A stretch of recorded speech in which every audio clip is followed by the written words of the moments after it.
ఫిలిప్పీలకు సహోదరి సహోదరులారా, దయచేసి అందరూ కళ్ళు మూసుకొని శ్రమల నుంచి ప్రార్థించుదాం. ప్రేమగల ప్రభువా, గడిచిన కాలమంతా కూడా మా పమిడిపాడు గ్రామమును, మా సంఘాన్ని ప్రభువా కాచి కాపాడినందుకు మీకు వేలాది కృతజ్ఞత స్తుతి స్తోత్రములు తండ్రి. మీ పరిశుద్ధ ఆత్మ సహవాసంలో ప్రభువా మా కుటుంబాలను దీవించండి తండ్రి. యేసయ్యా, మా బిడ్డలను దీవించండి ప్రభువా. ఈ పరిశుద్ధమైన ఆదివారం రోజు మమ్మల్ని అందరినీ కూడా మీ అనుగ్రహ ఫలముతో ప్రభువా ఈ పరిశుద్ధ దీవెబలి పూజకు ఐక్యపరిచినందుకు మీకు స్తుతి స్తోత్రములు తండ్రి. ప్రభువా, ఈ యొక్క వాక్యమును బోధిస్తున్నాను, దీవించండి తండ్రి.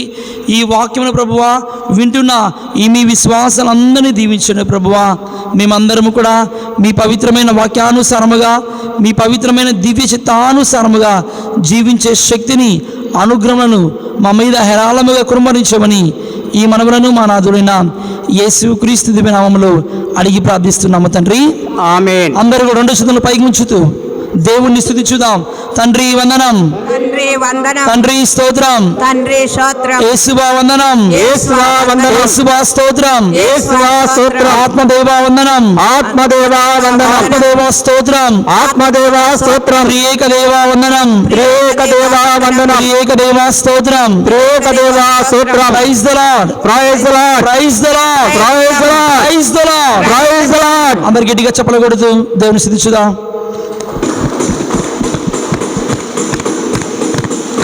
సంతోషం. అందరూ బాగున్నారా? చాలా సంతోషం.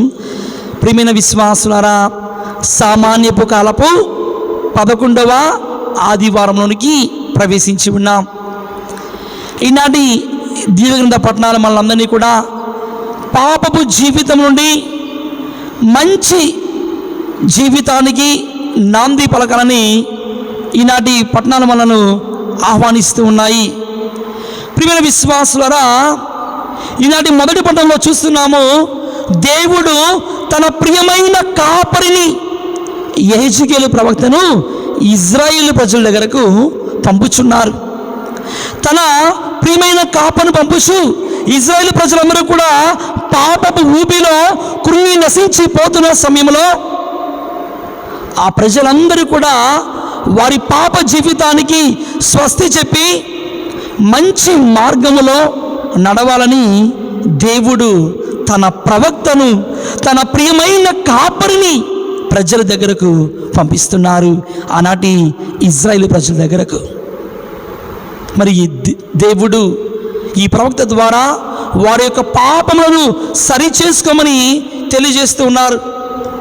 మనకు కూడా దేవుడు మన ఆత్మీయ జీవితంలో మనల్ని కూడా సరిచేసుకొని పాపపు మార్గం నుండి విడనాడి మంచి మార్గంలోనికి వెళ్ళాలని దేవుని యొక్క కోరిక. అవునా కదా? మనం కూడా బాగుండాలి, మంచి మార్గంలో ఉండాలని ప్రభు కోరుకుంటున్నారు. చూడండి, దేవుడు ఈ లోకములో మనిషిని సృష్టిస్తే మానవుడు ఈ లోకంలో పాపాన్ని సృష్టించాడు. అవునా కదా? దేవుడు ఈ లోకంలో మనుషుని సృష్టిస్తే మానవుడు ఏం చేశాడండి? పాపాన్ని సృష్టించాడు. అటువంటి పాపాన్ని తొలగించి మనందరికీ కూడా రక్షణను ప్రసాదించిన ఏకైక దేవుడు మన యేసుక్రీస్తు ప్రభు. యేసుక్రీస్తు ప్రభు తన తండ్రి చిత్తానుసారముగా ఈ లోకానికి వచ్చి మనందరినీ కూడా పాపం నుండి పుణ్య జీవితానికి, చీకటి జీవితం నుండి వెలుగైన జీవితానికి దేవుడు మనల్ని నడిపించారు. అందుకే మన లోక రక్షకుడు యేసయ్య మనందరినీ కూడా మంచిగా ఉండమని, పాపం నుండి వైదొలిగి నీతిగా, న్యాయముగా, నిజాయితీగా ఉండాలని ప్రభు తెలియజేస్తున్నారు. చూడండి, అన్యాయముగా ఎవరైనా సంపాదించుకుంటే దేవుడు మెచ్చుతాడా? మీరు చెప్పండి, దేవుడు మెచ్చుకుంటాడా? మెచ్చుకోడు. నువ్వు కష్టార్జించి, నువ్వు శ్రమతో, నీ కష్టముతో చేసుకున్న రూపాయే నీ దగ్గర ఉండిద్ది. అన్యాయంగా సంపాదించింది దేవుడు మెచ్చడు. అది ఏదో రూపంలో దేవుడు తీసివేస్తాడు. అది నా జీవితమైనా కావచ్చు, మీ జీవితమైనా కావచ్చు, ఎవరి జీవితమైనా కావచ్చు.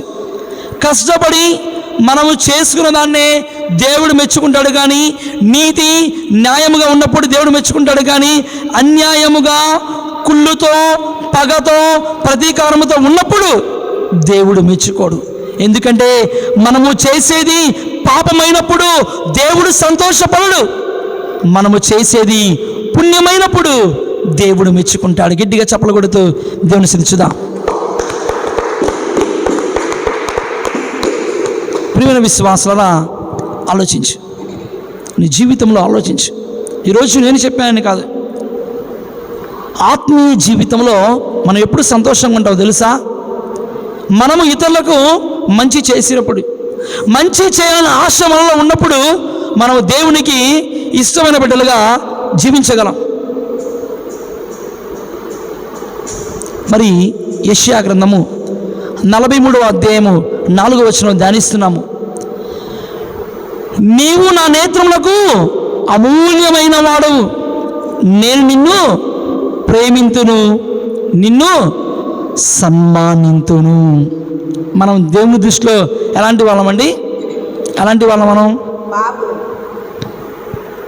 అమూల్యమైన బిడ్డలం. దేవుడు మనలను ప్రేమిస్తారు.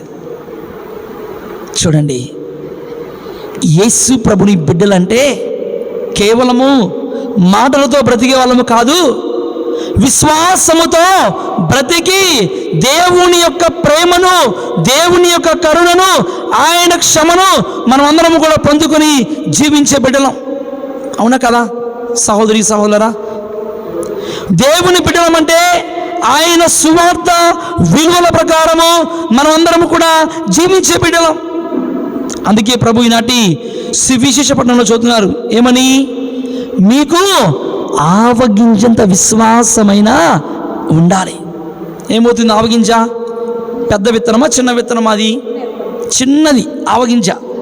భూమిలో నాటితే ఏమైంది? ఆవగింజ భూమిలో నాటితే ఆవగింజ అది నశించిపోయి చిన్న మొలకెత్తుతుంది. ఆ మొలక ఒక చిన్న పెద్ద మొక్కగా అయ్యి అది ఒక వృక్షమయ్యి అది పెద్ద మహావృక్షం అవుతుంది. ప్రియమైన విశ్వాసులారా, మన ఆత్మీయ జీవితంలో కూడా మనము దేవుని యందు విశ్వాసంలో ఎదగాలంటే ఒకేసారి ఎదుగుతామా? ఎదుగుతారా మీరు? ఒకేసారి ఎదగం. కొద్దిగా కొద్దిగా విశ్వాసంలో దేవుని యందు మనం ఎదగాలి. అంటే మంచిగా జీవించాలి, నీతిగా ఉండాలి, స్వచ్ఛమైన మనసుతో, స్వచ్ఛమైన హృదయముతో, మంచి బుద్ధితో ఏం చేయాలి? సేవ చేయాలి, ఆప్యాయతగా పలకరించాలి. ప్రియమైన విశ్వాసులారా, దేవుని విశ్వాసం ఉంచడం అంటే ఆయన ఆజ్ఞానుసారముగా జీవిస్తూ ఆయన చూపించిన మార్గంలో నడవడం. ఉదాహరణ మాత్రమే, ఇది ఎవరిని ఉద్దేశించి కాదు. జనవరి నెల 2024 సంవత్సరం మన దగ్గర ఉదాహరణకి 10,000 రూపాయలు ఉన్నాయి. మనం అనుకుంటాం మన దగ్గర 10,000 రూపాయలు అంటే వచ్చే సంవత్సరం కల్లా 1,00,000 రూపాయలు అయితే బాగుండు అనుకుంటారు అనుకోరు మీరు? ఈ సంవత్సరం నా దగ్గర 10,000 ఉంటే వచ్చే సంవత్సరం కల్లా 1,00,000 రూపాయలు అయితే బాగుండు అనుకుంటాం. ఇప్పుడు నా దగ్గర 8 గ్రాముల బంగారం ఉంటే వచ్చే సంవత్సరం కల్లా అది 16 గ్రాముల బంగారం అయితే ఎంత బాగుండు అనుకుంటాం. ఇప్పుడు నా దగ్గర ఈ సంవత్సరం 50 సెంట్లు భూమి ఉంటే వచ్చే సంవత్సరం కల్లా ఎకరం భూమి అయితే బాగుండు అనుకుంటాం.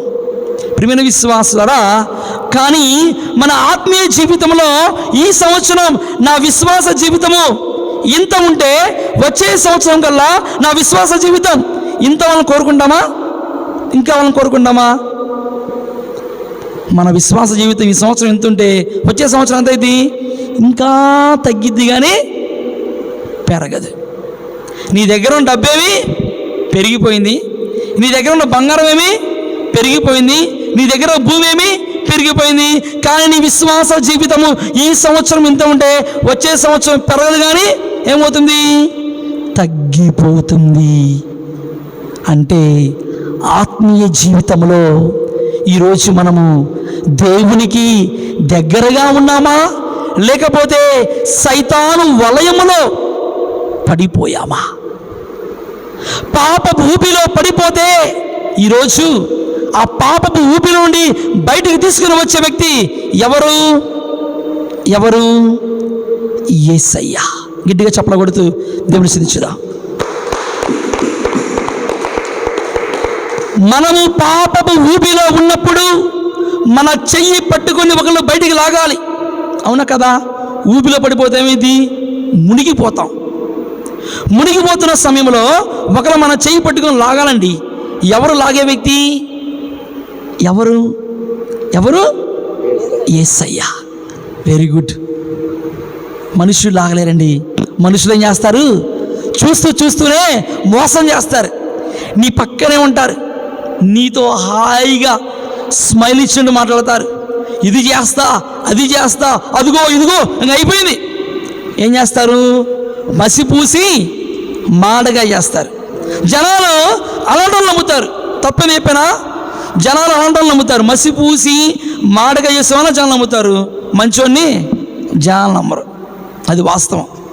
నీతిగా న్యాయంగా మంచి మనసుతో ఉన్న వాళ్ళు జనాలు నమ్మరు.